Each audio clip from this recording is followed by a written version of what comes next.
Fire and Ice review ordered by user Yevgas, who's apparently a massive tsundere and thinks that there is no point in telling us the meaning of his name. Well, suit yourself. I'm not gonna pry you open. After all, as long as you keep your integrity in service, then it's all okay, right? Fire and Ice is an American cartoon from the 80s filmed almost entirely with rotoscoping, so it looks as if these drawn characters move like live-action ones. It tells us an epic story in that childish "and then there was a evil wizard" sort of way that long ago in the distant world there was a big blue bitch whose bitchiness was so big that it turned into a man, and after 9 months of intensive hate fucking, a baby was born under the name of Necron. No, not that Necron, the one that looks like a byproduct of artists and Yuri Plisetsky. And since even in the ancient barbaric wilderness it's kinda stupid to abandon your own child, the blue bitch raised him and taught him everything he needs to know about life. Walk in a loincloth, swing a sword, call everyone a subhuman, and spellcast like you're coming inside something all the time. I mean, no wonder he acts so gay. If my spells could give me orgasms every time I conjure them, I would also probably ignore the opposite sex. But I digress. Seeing that the King of the North is some kind of sodomite, the other half-naked barbarians decided, nah, fuck that, and ran away to another country, which is already better than what most Hillary voters did after the election. And now it's full-on war between kingdoms of fire and ice. And I'm telling you this because for the most part, even the film itself doesn't care about all of this in the slightest. But I'll come to this later, we still have a bit of plot to cover. Our main hero is a half-naked barbarian who decided that his balls are big enough to charge into a fucking ice wall with predictable results. And after that, he meets Batman, and Batman saves the day.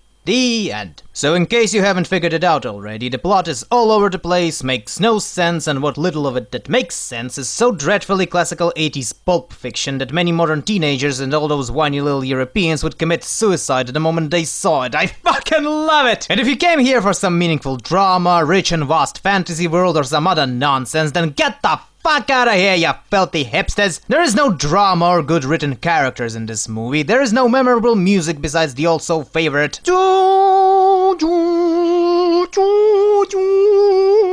There is no world to speak here. Only subhumans grabbing asses of half-naked barbarians and female body galore. And you know what's the most awesome thing about this movie? The thing that I myself noticed only recently and decided to keep it for dessert? All of this mess was directed by this fucker.